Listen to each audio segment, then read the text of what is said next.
ముఖ్యమంత్రి చంద్రబాబు నాయుడు నేతృత్వంలో కూటమి ప్రభుత్వం ఆంధ్రప్రదేశ్లో ఉన్నటువంటి ఎవరైతే హక్కుదారులు ఉన్నారో, ఎవరైతే వారసత్వపు హక్కుదారులు ఉన్నారో వారికి గుడ్ న్యూస్ చెప్పిందని అయితే చెప్పుకోవచ్చు. దాంట్లో భాగంగా వారసత్వపు ఆస్తుల బదలాయింపు ప్రక్రియను చాలా సులభతరం చేసింది.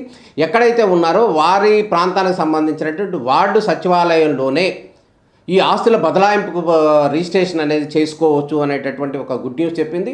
దాంట్లో భాగంగానే ఎవరైతే వారసులు ఉన్నారో ఆ వారసత్వపు ఆస్తులు ఎవరైతే ఉన్నారో వాటన్నిటిని కూడా ఈజీగా సులభతరంగా కూడా వాటిని బదలాయింపు చేసుకోవచ్చు. గతంలో కనుక ఈ వారసత్వపు ఆస్తుల విషయానికి సంబంధించి చాలా ఇబ్బందులు పడేటటువంటి ప్రక్రియ గతంలో ఉండేది. అదేవిధంగా రిజిస్టర్ ఆఫీసుని చుట్టూ కూడా తిరగాల్సినటువంటి పరిస్థితి ఉండేది.